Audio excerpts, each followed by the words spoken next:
Did you enjoy your refreshment break? Yes. All right. Let us continue this transmission in the following way.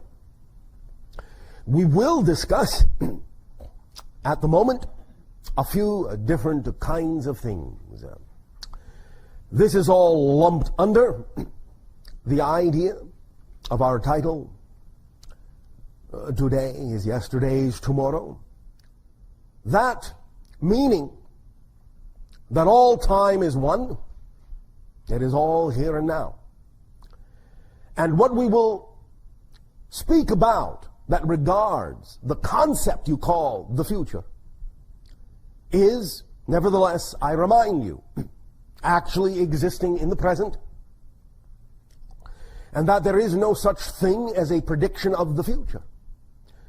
Once again, we say there is only the sensing of the energy that exists at the present time the prediction is made. That is what is being sensed, is the present energy. If that energy does not change in any significant way, then what has been sensed is representative of that which will unfold and manifest.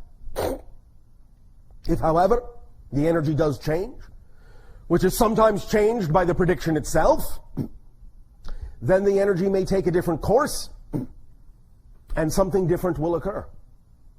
This does not mean that any kinds of predictions are necessarily wrong if they do not come to pass. It may simply be that they were sensing an energy that has changed, since all predictions are of the present energy. The reason that this is so is because empirically, fundamentally, there really is no such thing as the future, just as there really is no such thing as the past. Everything is simultaneously coexistent, and you cannot actually prove the existence of either the future or the past. But wait a minute, Bashar. We have evidence from the past. Do you now? And exactly where is that evidence? Oh, here in the present. That's correct. And that's the only place it exists, is in the present. And what you call the past is simply another dimension, a different frequency, a different wavelength of experience that exists right now alongside your own present. There may be a cross-connection of continuity being made to make it appear as if there is a linear connection from past to present to future. But that continuity connection, that continuity illusion, is being created from the present, always. So when you say, here is evidence of the past, what you are saying is, you have created a linkage, a bridge, a connection, to a simultaneously concurrent reality in such a linear space-time manner as to create the illusion of cause and effect, because it serves a purpose for you to experience the idea of the process of creation from a beginning to an ending. That's all you're doing. But there is no actual proof of the existence of the past, because there is no such thing. That is why it is also easy to cross-connect to other lives, because they all exist now. And thus then, if it truly was that they were in the past, or truly was that they were in the future, you would not be able to really make that linkage. There is only one moment. It is now. Everything happens in the now. Everything that appears to be a different moment is actually a different perspective of the same now. A different point of view, a different angle, a different picture, a different photograph. But it is all part and parcel of the same infinite now, in which everything exists and everything occurs. So, in terms of what we are about to say about things that may unfold, again, remember, we are reading the energy as it exists now. But it is always your world and always your choice to allow the momentum of many of these things to continue, to allow the inertia of many of these things to unfold, or to choose a different course and create a new reality experience that you can shift to. When we talk about the idea also of everything being now, the idea again is to remember, and we would like to reinforce the notion that you keep in mind that all changes are total changes in the sense that you shift from one reality to another. You shift, in a sense, your point of view, because you already exist in all the realities that you're ever going to exist in. So it's not even a matter of actually changing from one reality to another. It's an issue more of closing your eyes, closing your focus in one reality, and opening them in another in which you already exist, or at least a version of you does. The idea of changing is never that you will change anyone else, never that you will change the world, not even in a sense that you'll actually change yourself. It is simply that you shift to a reality whose vibration is already reflective of the reality vibration you now prefer, and start looking with your consciousness through the eyes of the version of you that already exists in a reality reflective of what that version of you represents. So you've never changed anyone, never changed the world. The world that you used to look through the eyes of still exists, always will, and will always experience itself as it is. But you can experience a new earth, a new reality, depending upon your vibration. And that's why we say, all you have to do to change the world is change yourself. Because you will never actually change the world. You will only change from one perspective to another. But that will appear and feel and be experienced as a new world. And all the individuals who have representations in that world, you will experience. Individuals who do not have representations in that world, you will not experience. It is as simple as that. For a while, you may continue to experience the idea of people who have representational vibrations that are not necessarily fully aligned with the world that you prefer. But that's also because you are not fully aligned yet with the world that you prefer. And so there will be, as you say, a potpourri, a mixed bag for a while, and you will still for a while be capable of experiencing people who do not necessarily vibrate in accord with you. But that's still for the purpose of giving you the option to reflect off of them what you are by seeing what you are not. For many of you still understand what you are in that way. But the more and more you understand who you are for its own sake, without necessarily needing to see a counter offer of what you are not, more and more of you who do not need that will no longer see that. You will simply find yourself one day interacting pretty much only with the individuals who are similar in nature, similar in vibration. And you may scratch your heads and wonder where all the other people went. But they will still be on the world that you no longer look through. And they will still be living their lives as they wish to, as they have chosen to. And it's as simple as that. And neither, in terms of validity, is more important or better or right or wrong than the other. They are all part and parcel of the infinite choices within all that is. Allow them to all be valid. Allow all to make the choices that they need to make. And by doing so, it will be that much easier for you to allow yourself to experience the reality that you prefer. Now, as we read the energy now, many things are changing, many things are shifting, and this is what we perceive at the moment. You have begun to experience the breakdown of some of your economic systems. You have begun to experience some shifting in your political worlds. This will continue. And again, as we have always said, the idea is not to change the old systems, but to have new systems in place, ready to go when the old systems fall apart. That will be part and parcel of taking action in the new world, in the new way, creating that vibration that is representative of the reality you wish to take yourself to.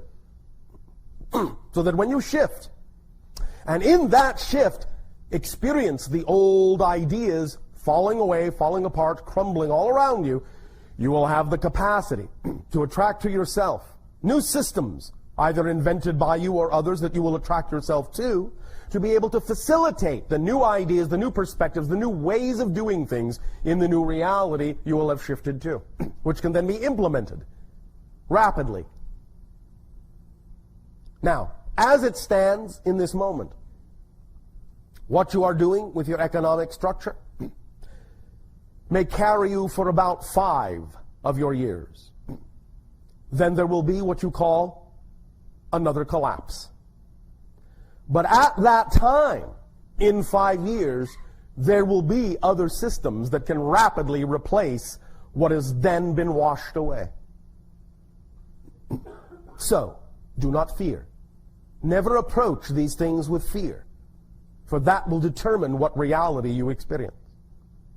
So obviously what we are perceiving and what we are sharing with you is part and parcel of the reality, of the vibration of your preferred reality, which does not mean there will not be change, sometimes even very dramatic change. But remember, as we said, an event is not an event until you have responded to it.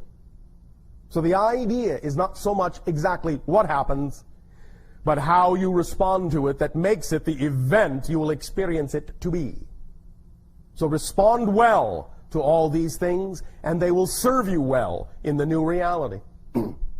Respond negatively, and that's the reality you will remain in. So in 5 years, you will see, most likely, the opportunity to reinvent some very fundamental economic principles on your planet that will begin to take you, not right away, but will begin to take you toward an understanding of the true worth and the true value of the individual members of a society, which will ultimately lead to an economy actually based on the actual skills and talents of the individuals in a society, which will be in that context uncorruptible.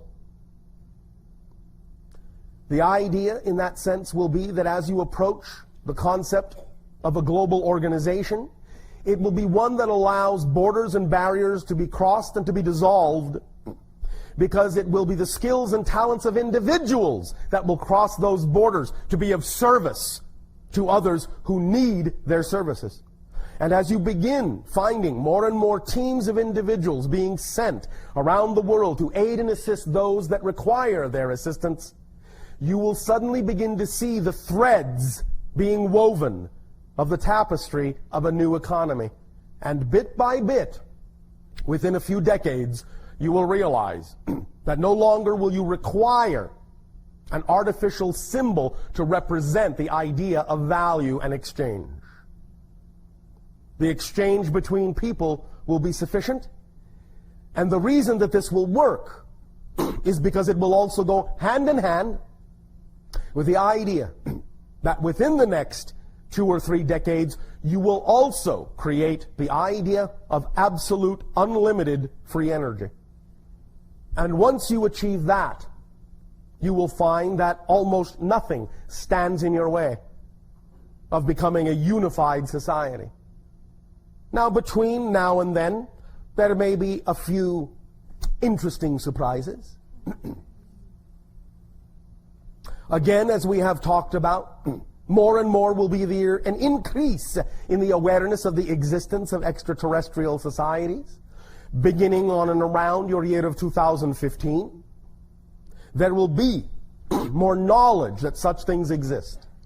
And again, as it expands, ultimately to your year of 2033, when it will be, in that sense, open contact that will have occurred between your civilization and the first civilization to make open contact with your world, that we in our ancient language have called the Shalanaya, but which they in their own language are called the Yael.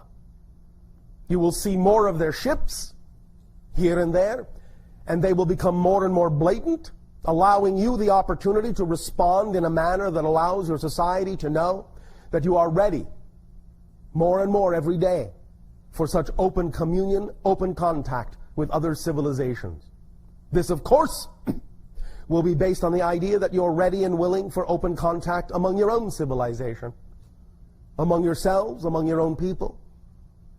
The willingness to take the actions necessary to receive the downloads and take the actions necessary to create more expansive systems, more expansive opportunities, more expansive services, more expansive inventions, more expansive awareness about the nature of the structure of existence, and apply that in your day-to-day reality. Politically, you will find, over the course of that same 3 decades, many new changes will come about. Somewhere after your year of 2025, but before your year of 2033, it is quite likely, as we read the energy now, that there will be formed for the first time what you call a North American Union, similar in some senses to what the European Union is attempting to do, but it will be slightly different. And more of these large conglomerate unions will begin to appear around your planet until such time as after 2033 they can be linked and unitized in large conglomerate sections, which ultimately then, over time, will lead to a coordination and organization that will be global in nature, but will be of service that benefits humanity. One moment.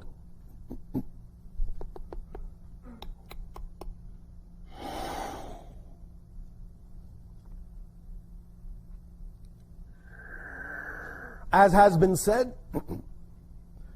opportunities for sightings will increase. More downloads will occur, that contact is imminent.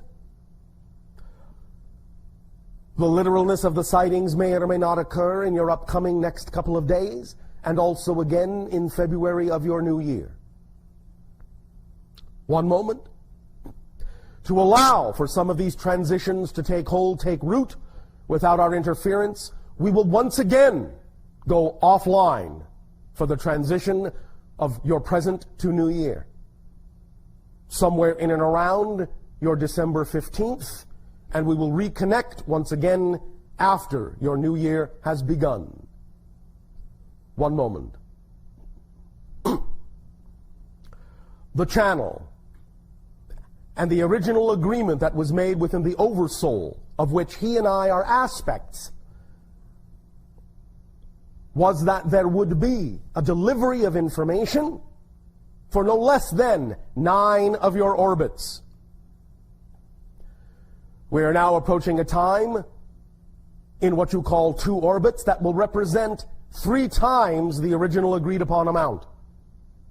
Once it reaches its 27th year, it will then take a different form. For the next 3 years thereafter, until your year of 2013. We will not instruct at this time what this different form will be, but it will be by our calling alone in terms of how it shall occur. In the manner of the channeling as you understand it now,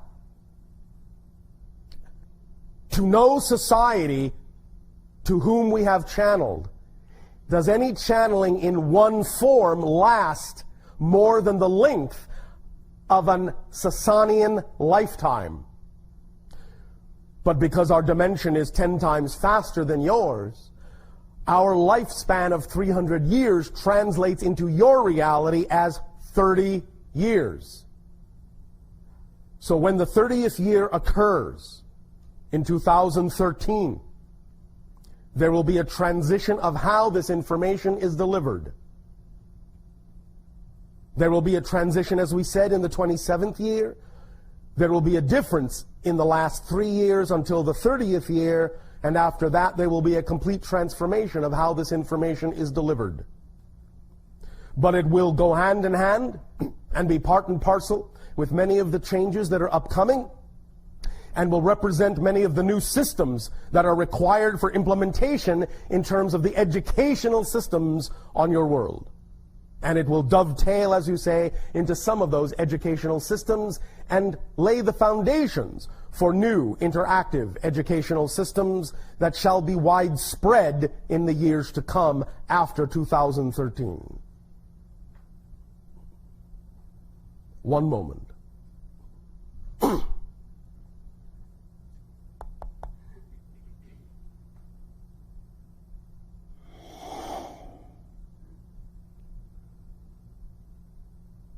We may now open up to a variety of questions and exchanges that are representative either of the idea of taking action on your joy, or that which is representative of any clarification of belief systems that you believe will aid and assist you in becoming more and more of who you are and acting on your dreams. You may begin this portion of the transmission. Good day, Bashar. And to you, good day. How are we? We are fine. How are we? Perfect. Thank you for asking. Okay, so I kind of want to talk about downloads. Downloads. Yes. Right. Last night, Yes. as the channel session was going on, the lights kept flickering, and I felt like a string being pulled from my third eye. Yes. Can you tell me what was going on there? The idea, again, is that we were talking about the pineal gland, which you euphemistically refer to as the third eye. Thus, the idea is that there was more activation of that particular energy center of the body, and when that energy center of the body is more highly activated, it expands one's ability to perceive into other dimensions. But doing so actually also expands the electromagnetic field around the body. It can, for a while until stabilized, be a little bit erratic. And when interacting with other electromagnetic fields, of which there are a plethora on your planet, it may cause contrary waves that will cause feedback loops in some of the existing electromagnetic systems that are in your immediate proximity, so as to cause fluctuations in their fields. Would like a cell phone be interrupting that then, for example? It can. Okay. Or it can be interrupted by the expanding field from your body. Okay. Or even activated. Was that why the lights were flickering then? In some sense, yes. Okay. And then later on that night, around a little after 3 a.m., my pineal gland was activated. Yes. And I was listening to a new ITOM lab track that was still in creation. And basically I had some incarnational experiences, and I felt all of my chakras basically align and vibrate. All right. And I felt like, my whole body basically kind of leave itself. But your body left itself? Well, I left my body. Well, in a sense, you expanded beyond the parameters of your physical form. Yes. So, with all that being said, I've actually, with the incarnation thing, I've come to find on my own one of the incarnations called Ion, and I was just hoping you could maybe expand on maybe what had happened last night, what I should be picking up on. The idea is that it was a template of a future, what you call a future incarnation. The template being shown to you, given to you the frequencies thereof to match in order to move forward and toward that vibration. Okay, and how can I, from what had happened, put that into action? Spend more time in the non-physical planes, or meditate on that How more? does your imagination wish to put it into action? Through creativity. Well, then, do so. Okay. Could you tell me a little bit more about Ion? It is a being of spontaneity, of spontaneous creation, that is highly technological in the sense that it is strongly connected to electromagnetic fields and their instantaneous manipulation. Cool. There's that temperature again. Yes. Okay, so what about with TAVE, Ion and TAVE have a relationship. Can you tell me about that? Not at this time. Okay. Except to say this. One pulls you to the future, and one grounds you to the earth. Interesting. So that you have a complete circuit and won't short yourself. Okay, one last question. It's involving synchronicity. Yes. My buddy Tom, I haven't seen him for like a month or two, and when I saw him yesterday, yes, we have the same bracelet. Yes. We have the same pair of shoes. Yes. And we both have crystal necklaces. He's got moldavite, and I've got a quartz. Yes. What's going on there? Synchronicity. Synchronicity being that you are operating on similar wavelengths and therefore will reflect that through similar expressions.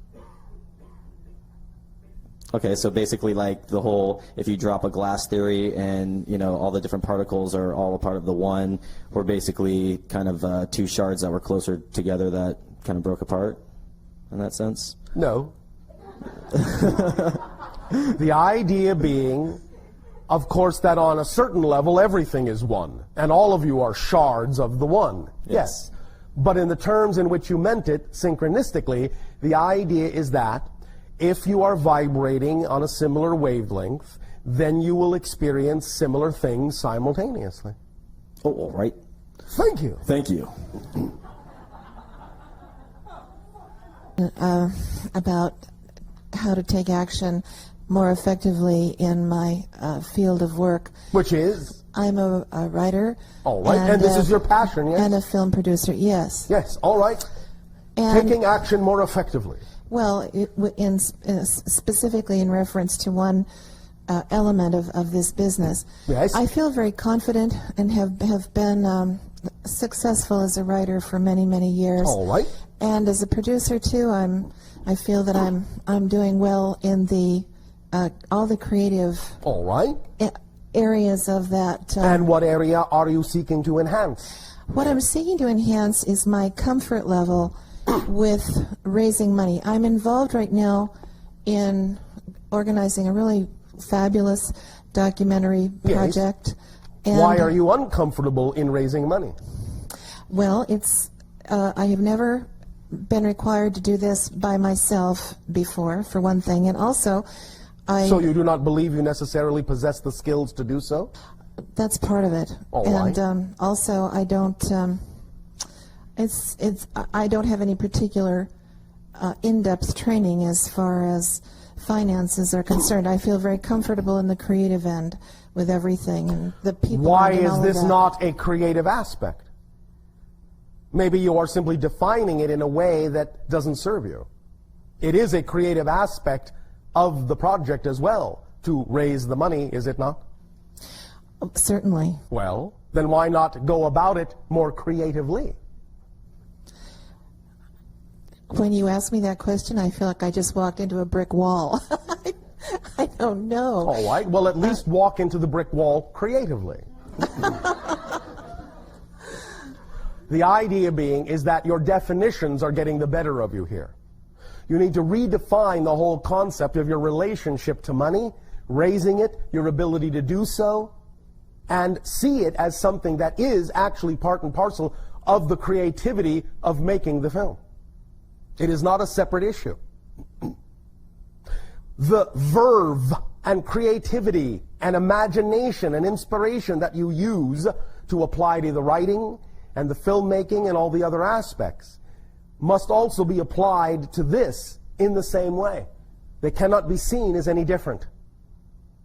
Go forward in the idea of raising money with joy. Oh boy, I get to raise money for this now. I get to attract it synchronistically, effortlessly, joyfully, just like every other aspect of this idea. You must allow yourself to not make this a separate issue by redefining it in a more holistic way. And then get on about the business of doing that in a more creative way according to your inspiration and imagination. But you will not see ways of doing it creatively until you are on the wavelength itself that allows you to know that that's possible for you. It doesn't necessarily mean that you require great skill at doing it. We understand there may be people on your planet that use certain skills to do this, but there are also people that have raised substantial sums of money on your planet for their projects without having one idea about how to go about it. They just start talking. They just start doing it. They just get an inspiration and they say, well, that's just, here's the movie cliche, that's just crazy enough that it might work. And being willing to take action on it, even if it seems a little crazy. That's bringing the same degree of creativity to that aspect of making the film as any other aspect, because it is an aspect of making the film. And there is no reason to be unexcited about that, except as the definitions you have been taught make it seem to be. Is this making some sense? Oh, absolutely. That's very helpful. Now, in your imagination, can you right now imagine one unusual way in which you might go about attracting this money? What springs to mind when you allow your imagination to simply run free with it? No matter how crazy it looks, say it. Even if it doesn't seem practical, let it come. Well, the first thing that occurred to me is to approach someone in a group I know that has hundreds of members who are very interested in this kind of thing. All right. And then through your passion about the project, perhaps inspire them to join with you in helping co-create it, yes? Right. So, will you take action on that? Yes. Thank you. Yes, I will. Thank you. That's really all it takes. Don't bring expectation into it. Just allow it to be what it is and act on the next most exciting thing that crops up after that. But if that's what popped into your imagination, then you are allowing your imagination to be the conduit that allows higher mind to communicate those ideas that, if you take action on, will get you where you're going. Whether that is the immediate manifestational form or not, doesn't matter. It will move you in the correct direction and put you in the proper state of being to attract what you need. And the more passionate you are about it for its own sake, rather than being excited about it because you need something from someone, the more passionate you are about it for its own sake, the more enticing you will make it seem to others who also want to play. You see? Yeah. Does that help? Yeah, it does. I think it also, what you're saying too, is to just let go of the tension around it. Yes. Because that's only created by definitions you have of that don't serve you and have nothing to do with the idea of your passion. That's why it feels awkward. The awkwardness is telling you that the way you're approaching that aspect of the deal is not representative of your passion. Therefore, find a way that is. Invent a way that is. Yes? Yeah. Thank you.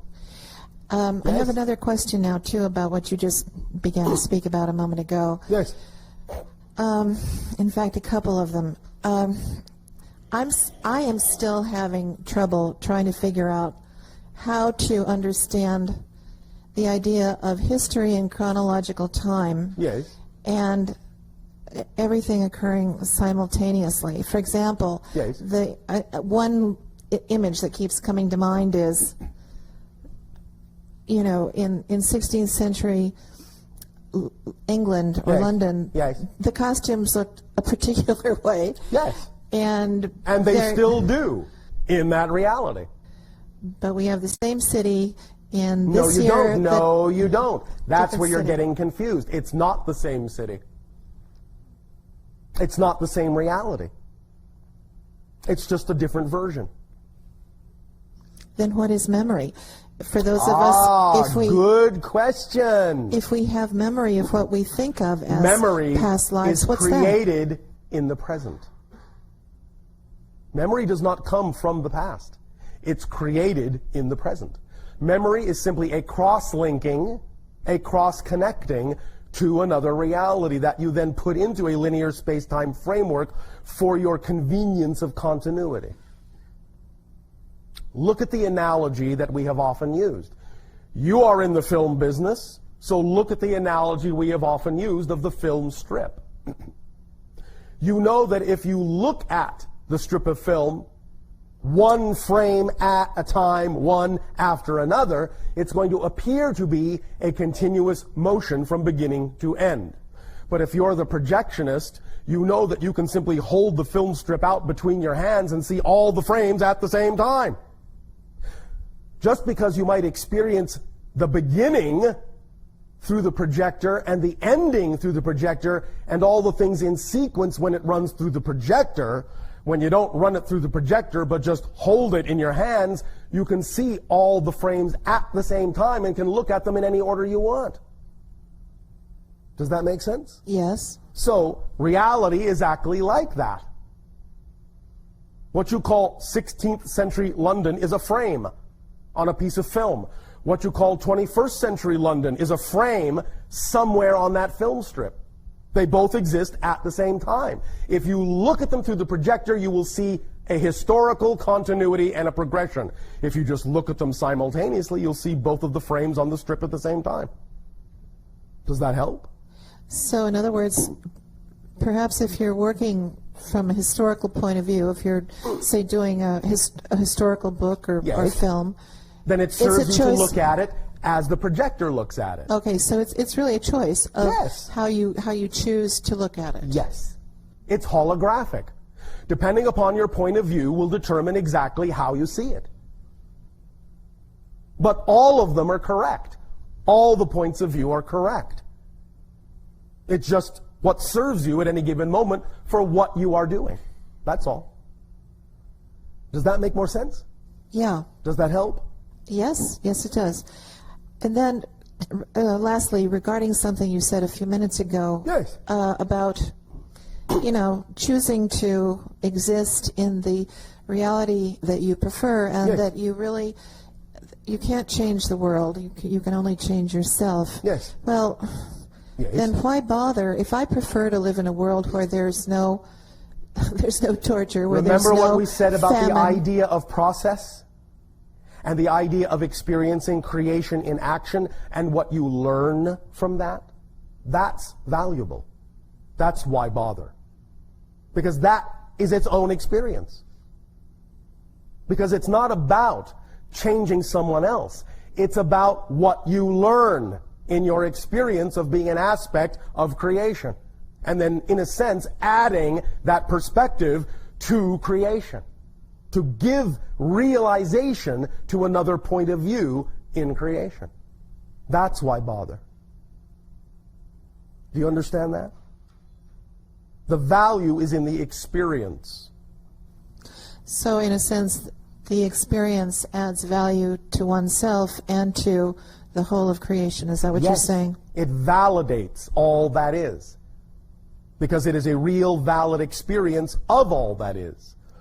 And to experience it, in that sense, validates all that is and the aspect of it experiencing it. And that is an experience of value and appreciation. Does that make more sense? Yes. But what is then the difference between, say, where perhaps we are now, or at least where I am, and a bodhisattva? Then what is the difference? Where is the difference in process? What happens in... It's a difference in the level of frequency represented by the degree of appreciation.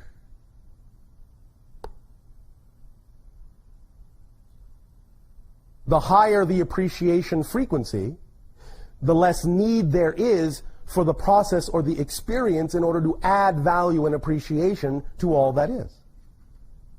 The bodhisattva simply adds it by being appreciation. Most of you are still going through the process of experiencing the process that eventually creates the appreciation.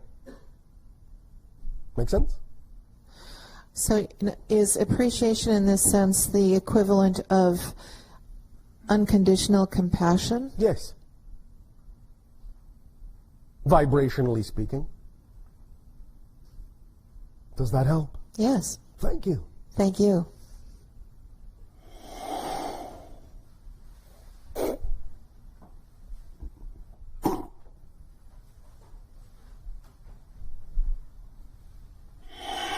Hi, Bashar. And you good day. Good. I have two questions. Yes. One is, if I'm passionate about someone's life, can I change that person's life? No. Okay. You can, however, offer them an opportunity to choose to change their life. That's all you can do. So if you are, in that sense, passionate about them and loving, you can allow them to experience that there is an opportunity, a choice that they can make. But if you're loving, you have to allow them to make whatever choice they choose to make. Yes, that's true. Yes, I know. Okay, then. Does that help? Yes, it's very helpful. All right. I'll be, I'll Yes, be I know. loving, yes. Thank you. Well, your choice. Yes. You don't have to be. I choose to. Thank you. Okay, the second question is, Yes. in terms of passion, Yes. I, just like you said, when I started to take actions, things started to Yes. fall into place. Yes. And I'm grateful for that. And I have some challenges. Yes, of course. Why? Which are not necessarily negative, just challenges. Right. I finally got a job, and it's a part-time job, but I, love being at work. All right. And I started taking classes. Yes. And then now, after next month, we don't know how to pay the rent because I'm not making enough money. All right. And so what will you do? And then I've been thinking maybe I should just quit those classes and being a waitress or something to make some money All right. so that Now, we can pay the rent. remember, as we have said, you must always honor your belief system so you don't just jump off a cliff. What If does you it- believe that it requires a certain kind of lifestyle in order to be supported in your reality, then you must honor those beliefs and not allow yourself to leave them behind before you are actually ready to believe that your passion can support you. So do the passion things at whatever rate you are comfortable allowing yourself to do them, while at the same time acting on the beliefs that may still exist, that may not be the ideally preferred beliefs, but if you still believe you need them, hold on to them for as long as you believe you need them, and take action on them in the appropriate manner until such time as you believe you no longer need to be supported. But you can demonstrate that to yourself by matters of degree. Whatever time you do have while you are supporting yourself through your old beliefs, whatever time you do have free to act on your passion, as we said earlier, you can act on bit by bit and bit by bit. If you allow your passion to grow, it will show you that it can support you more and more and more. And when you tip the scales and cross the threshold where your passion is supporting you more than the old beliefs, then you can begin to really let the old beliefs go, now knowing from your own experience that your passion can support you. Do it at whatever rate is comfortable for you in terms of making that kind of a transition. It does you no good to just dump your old beliefs and act on your passion only if you really don't believe that your passion can support you, because what that means is you actually haven't dumped your old belief. Okay. Make sense? Yes. And All right. what about, like you mentioned that I don't need to dump that old belief system, but how about accepting that new belief system Yes. and really believing that Yes. my passion can support me in Yes. some way. I don't know how. Yes, and you but- don't have to know how. Right. All you need to do is act on your passion to the best of your ability in whatever time your belief system allows you to do so. And eventually, if you're open to it, your passion will synchronistically show you that it can begin to support you. So, I mean, what I'm saying that you said you don't need to, and sounded like you said I probably shouldn't. I said you don't need to let go of the beliefs that are supporting you before you find out that the beliefs you would prefer to support you can. Okay. Is that clearer? Yes, it's clearer. Thank you. Okay, so, then I can just shift my energy toward believing that my passion, if I just follow the passion, everything can follow. In whatever time frame is available to you, based on also keeping the beliefs that right now you believe are necessary to support you. Yes. Right. But when it's not demonstrating, that, it may not be demonstrating simply because you may not be putting them in the proper ratio. As we said, if you let go of too many of the beliefs that you believe you need to support you and go toward acting on your passion without believing it will support you fully, it will not support you fully. Okay. Because you still have the belief that it won't support you fully. Okay. When that belief is truly gone, it will support you fully. But until that belief that your passion cannot support you is gone, then you need to hold on to beliefs that will support you. Okay, and I believe you said that it doesn't have to take so much time to have new belief system. No, it doesn't at all. But that's up to you. And how willing you are to let go of what doesn't work and allow what does work to actually work.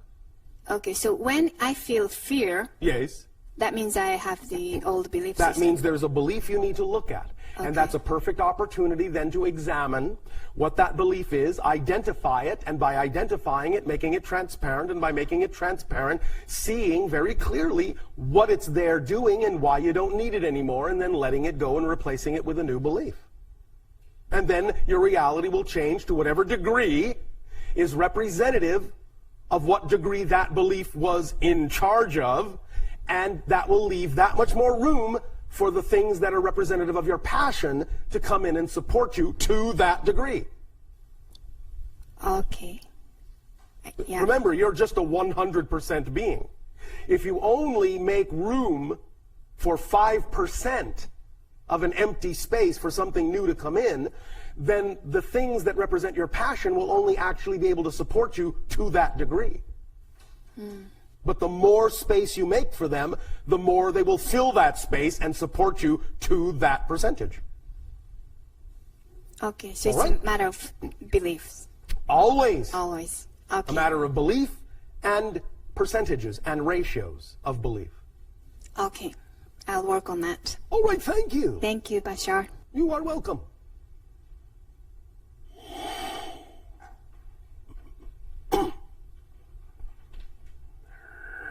Good afternoon, Bashar. And to you, good day. How are you? Perfect, and you? Good. I actually brought a little show and tell, and I found something very synchronistic about today. Yes. We were just talking about free energy, and we were talking last public channeling about a double helix cone fitting into itself. Yes. And you have begun to experiment. Yes, I've begun to experiment and actually brought one. Jill, could you hand me that box? Thank you. I just received this. I had a model made. Yes. A couple of days ago. I just received it. Yes. A couple of days ago, and I'll hold it up so everybody can see it. It's just a cone with this kind of a spiral around it. Yes. And I had a computer model this, and then a machine actually make this. Yes. Well, this is the template for the construction of the conductive material. Exactly. This is a jig that I wrap a coil around. Yes. And so I've done that. I just did this yesterday, or day before yesterday. Oh, all right. And it's basically two coils kind of spun into each other. Yes. Exactly as you were describing. Yes. Well, not exactly, because they're not insulated yet. That's correct. And in fact, I bought the insulating paint day before yesterday, so that's my next step. But I find the synchronicity so interesting because I've been working on this kind of on and off for the past several months, and just day before yesterday, I received it in the mail. Yes. So thank you for your synchronicity. Hours later, I wrapped this thing together, and the next day I'm showing up here at the channeling. So there you go. It's so interesting. Yes. So my question for you, and I don't want to get too technical now. I will at a private, but my question for you is basically, how does this thing work? What is it? What is it doing? What am I? Okay, so I've got these coils. They're wrapped into each other. It is in What am I some doing degree here? the essence of what you call a capacitor and a transformer. Okay. The idea is that once you initiate a certain kind of electrical current through it, you allow it to become vibrationally sensitive because of its shape to higher frequency energies, which are then in a sense harmonically attracted to it and begin coursing along the same route. Once the higher frequency energies begin coursing along the same route, it sets up a self-reinforcing vibration that then can be amplified in a variety of ways and transformed, stepped down and transformed into electrical energy or various kinds of energy that you can tap and use for your devices on your planet. Okay, so basically I need to kickstart it with a pulse, an AC pulse, or Yes. a DC current, probably an AC pulse. Yes. And then it'll start resonating. Yes. And it will, in a sense, drive itself. Yes. From which I can then start tapping energy off of it. Yes. Now, this is the very beginning. I know. This is and the the very very early beginning. I experimentational understand. I form. understand. This will improve and this will become more sophisticated. But first, it is necessary to do the experimentations at this level in order to then see that you're getting some effect, which will then guide you to the next stage of refining it. On that note, there are actually quite a number of inventors out there that have devices that are at the very beginning stages that actually show anomalous, quote unquote anomalous, energy being generated. It's already out there. This stuff already exists. Yes, I know. And they're in the basic stages, so they're figuring things out, just like I am. I'm just starting, you know. Yes. So, and this is the Asasani approach. Ah. Got it. Okay, then one last question on this. What is then the energy that it's resonating with? You said a higher frequency energy? Yes. From what, or describe that more? What energy? Energy from what? Well, it's from what have been euphemistically referred to as the template level reality. Ah, I get it. Or what sometimes astral plane? Lower astral plane might be another euphemism for it, yes. I'm going to use that word again. That's cool. All right. Thank you. You do understand what that means, right? Of course. Okay, good. It's not that we're freezing down here. It's just things are cool. Yes. I guess that's it. Thank you. Thank you. Enjoy your experimentation. I am looking forward to it very much. We are looking backward to it. I bet you are. We love you, Bashar. Our love to you as well.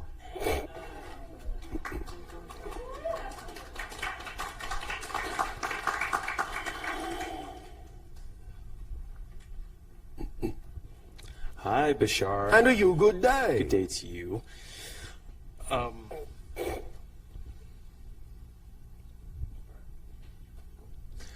I wanted to talk about non-corporeal consciousness. Non-corporeal consciousness.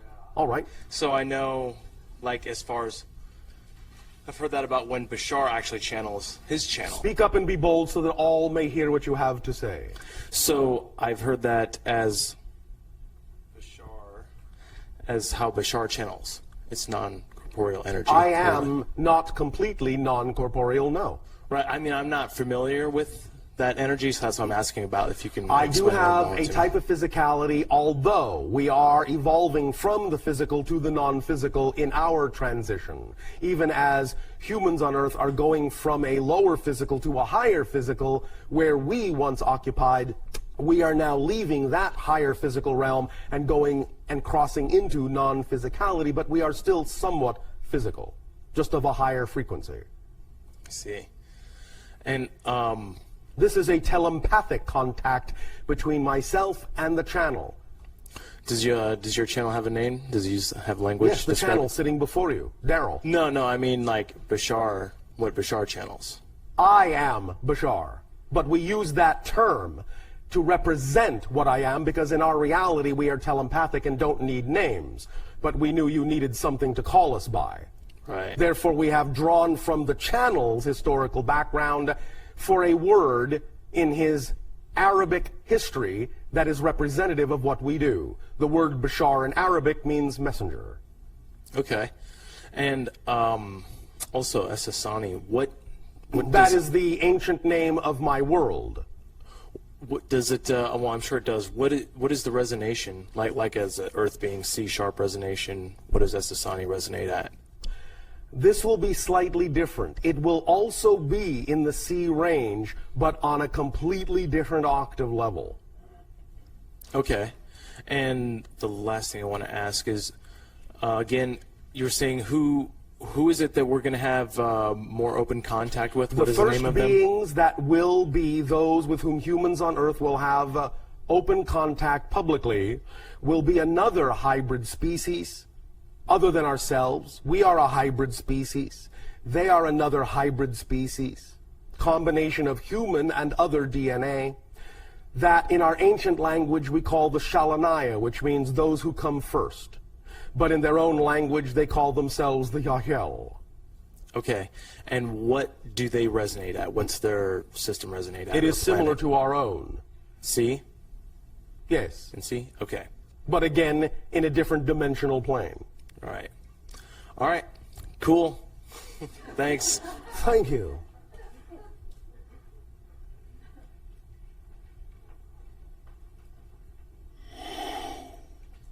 Hi, Bashar. One moment. We are receiving more specific information. For you, ours would be a C with D overtones. Theirs would be a C with F overtones. Does that help you? Thank you. Hi, Bashar. And to you, good day. It's nice to interact with you again. And I'd just like to say that you're such a joy and such a love, and we greatly appreciate you for helping us. We thank you for the sharing of your own joy and your own love. Great. Speaking of yesterday, 1986, the summer of 1986. Yes. I was in Calabasas in the hills with a group of people attending a sky watch. Yes. Darryl was there, but he doesn't quite seem to remember, but I do remember seeing him. And we did, in fact, witness a UFO mothership. It was huge. And it was absolutely exciting. All right. They had red running lights, and the really neat part about it is they flashed their lights at us twice as to say hello, hi. Yes. And ever since then, yeah, and I remember one time you did tell me, yes, you did see that, but I never asked who they were. And I've been trying to figure out who it was. I had 3 ideas, but I'm not sure, and I thought maybe you could help me on them, and the feeling of that they were family or friends or something. Yes. Very connected to me. It was a combination of beings, some of whom were gray, some of whom were hybrid, some of whom were Pleiadian, some of whom were Sirius. Wow, well, that's. There was one group, Ashtar Command, that I originally felt that I was told they were, but I never felt. Thank you, because I felt it was something different. Yes. The Ashtar Command idea is an Earth interpretation of a higher level consciousness that is simply interpreted in your reality as if it is an extraterrestrial civilization, which it is not. Okay. Well, they were friendly, and I was just so excited to see that. Thank you. Been asking to see again. There's a book, Rachel's Eyes, about hybrid. Is that a true book, and do we have hybrids living among us? In essence, there are concepts within it that are accurately represented, but some of it, in a sense, is also an analogy or a metaphor. Okay, okay. And one last question about obligations. Obligation. Versus guilt. I mean, I realize today that I can be passionate about the obligations that I have to perform. Yes. And well, it's about being responsible to, not being responsible for. Responsible to myself? And to others. Okay. Being yourself is being responsible to others. Okay, great. But you cannot be responsible for others. Right. That I understand. Okay, now here's my dilemma. Yes. I'm being fragmented. Everyone's pulling at me. I'm East Coast, I'm West Coast, my family, my parents, they're elderly, my children, this and that, friends. Yes. So then I get to the point of feeling guilty. About what? I start to get angry. My obligations turn into a little bit of frustration and anger because everyone wants a piece of me and I don't have a piece of me. And I'm trying to, I just feel fragmented and I want to be whole again. When will you spend time with yourself? When will you piece yourself back together? P-E-A-C-E. Okay, that's a good question. Thank you. So when will I? When will you piece yourself back together? Okay, well, help me piece myself. Let me, while you're pondering that, point something out. If you are not allowed to be who you are, you can't help anyone else anyway. Exactly. Thank you. Exactly. 'Cause I And found- when you are who you are and follow your passion to the best of your ability, then everything will organize itself to the degree that you will then understand to what degree it is required as your responsibility to others that you need to interact with them. And beyond that, it will not be your responsibility, and anything beyond that that they are telling you is their issue, not your issue. You understand? Yes, that's the guilt part that I was Yes. feeling, and I wanted to clear that Does up. that help clarify? Absolutely. Thank you. And thank you very much. You are very welcome.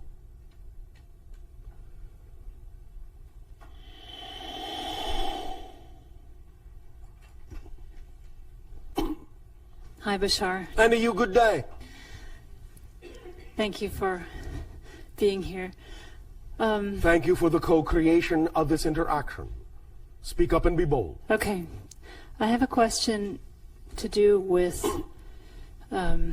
resistance Resistance. and opening. Yes. Um, You do I- remember that all resistance comes from, in that sense, belief systems, yes? Right. And you do remember that all pain comes from resistance to the Right. natural self, yes? Right. All right. So I have a feeling that each of us has this sort of blueprint that we've chosen to come into the In DNA. a sense, yes. And the less resistance we have to that, the more open we are to our total potential as a Yes. in this body. Yes. So Or as this body. as this body. So as humans are shifting now from Yes. the third to the fourth dimension, so to speak. so to speak. You're actually already in the fourth dimension because you have 3 of space and 1 of time. But Okay. we understand the quote-unquote New Age nomenclature. The idea is that you're shifting into fourth density. Okay, fourth density. As we make this shift, is it simply a matter of letting go of this resistance, being open, more open to all that is? It can be that simple if you're willing to allow it to be. Are you? Yes. Thank you. And how, as you know, my partner Carlos and I play crystal singing bowls and make music. Yes. And we thank you for your gift. Oh, you're welcome. Thank you for, I'm really grateful to have it, or to be able to offer it. How can we use crystal, specifically music in general, to help people open more It is and an make this shift? unlocking mechanism. The idea is that certain frequencies, and you know what they are when you feel them, completely put you into neutral. You can't think of a thing Right. when surrounded and immersed in certain vibrations coming from those bowls. Yes. When you are in that state, or when someone is in that state of neutrality, immersed in that vibrational resonance, then it is much easier, being that they're at a resting point, a fulcrum point, a balance point, to then gauge which way they would prefer to go and begin to move in that direction and recrystallize themselves in that energy. So it is an unlocking mechanism, very powerful unlocking mechanism that will actually be utilized in the future in the idea of medicinal and psychological healing. In many ways, these can actually replace what was attempted some time ago with the use of certain kinds of drugs, such as LSD, because they unlock the idea of old beliefs.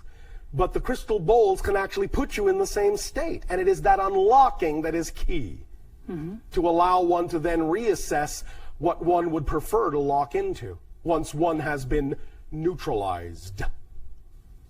Right. And I have a question then regarding the past use of crystal. For example, whatever, I know the past is now, but Yes. the use of crystal, for example, in Atlantis. Yes. If there are things that we should be careful of as we are using the crystal bowls.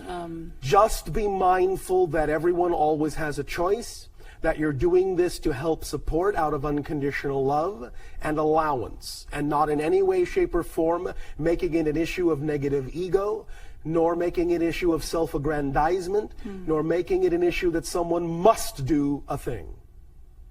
Then you will avoid all the things that the Atlanteans fell prey to in the polarization of their society.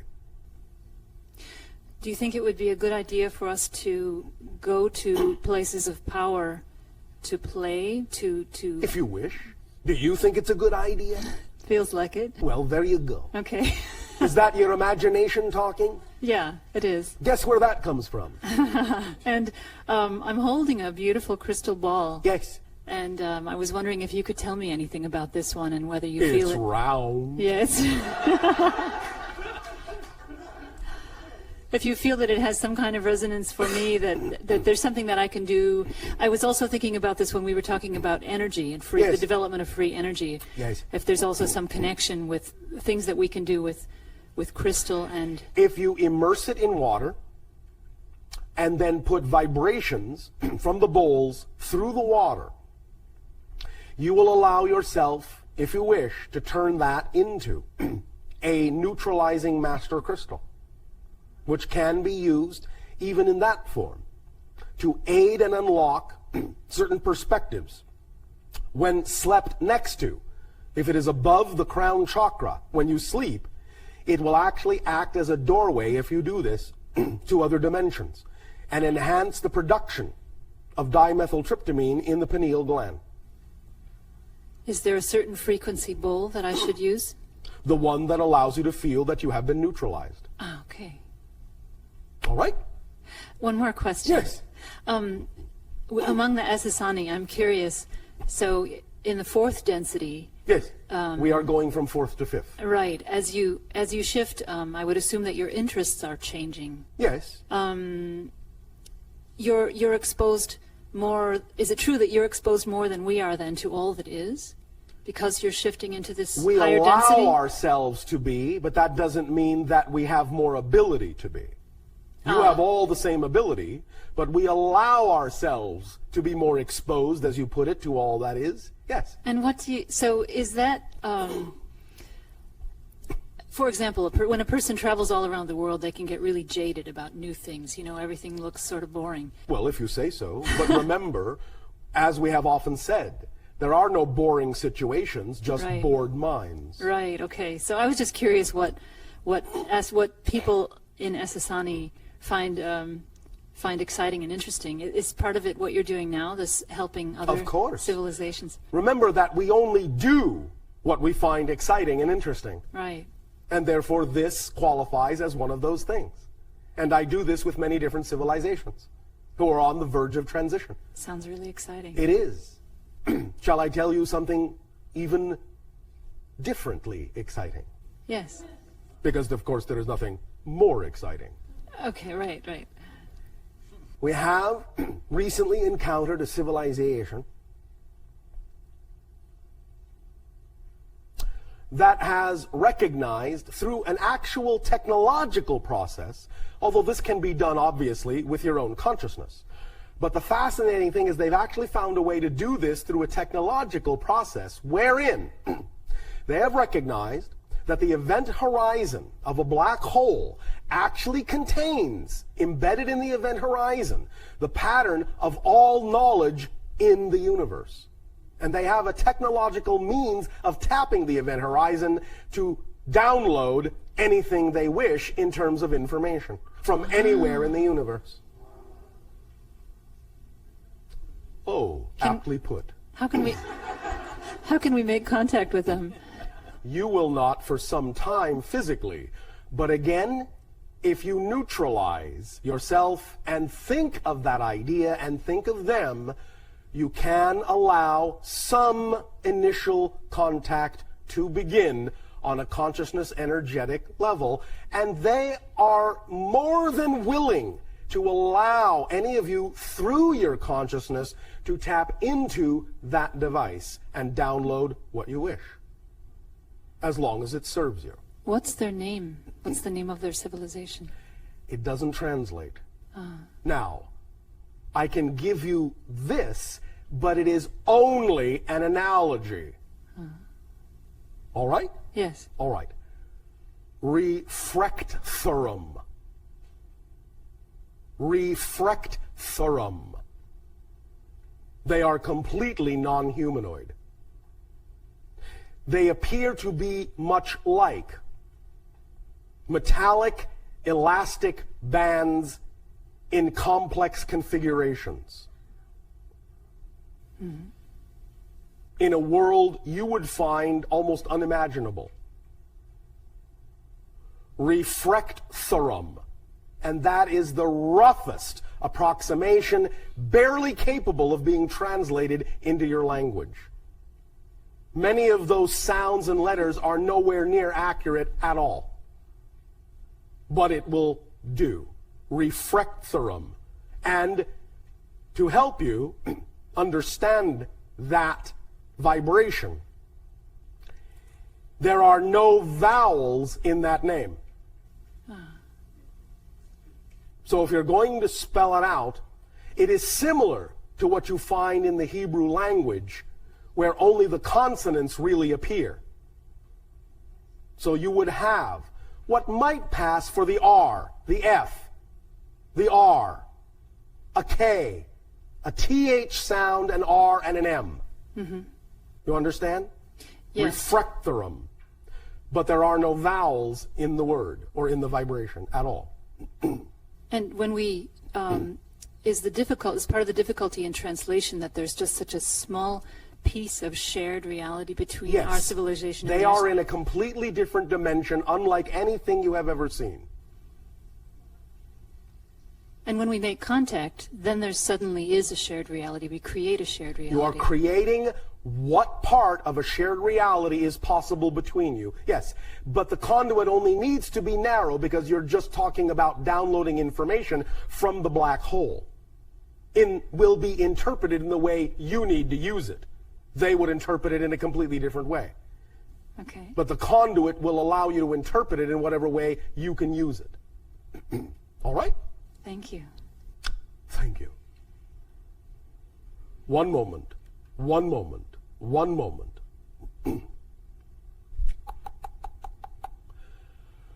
We must, at this timing, extend to each and every one of you our deep appreciation and a reminder that of all the things to come, they also all exist now, and you have access to them all.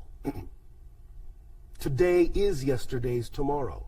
It's all the same. It's all one. It's all here. It's all now. By acting on the downloads you get, in moving in the direction of becoming more and more and more, the state of being and the vibration that you know to be true for your natural self. And just being in that state for its own sake, for its own sake, for its own sake, then all the walls and all the barriers and all the borders dissolve. And everything can come through that needs to come through to let you know you are upheld and supported and carried forward in the arms of your higher mind and all that is, unconditionally, faithfully, eternally. Fear not, for all you will discover in your fear is more of yourself. We thank you for this co-created transmission, our unconditional love to you all, forever and ever. Good day.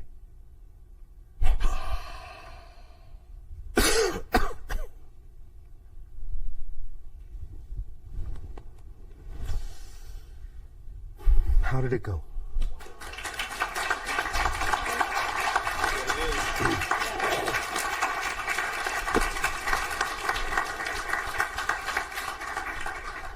Did you have a good time? Yeah, it was great. Well, thank you everyone very much for being here this weekend. We really appreciate it. Thanks a lot. Before you go, one last thing is, could someone hold this for me for a second?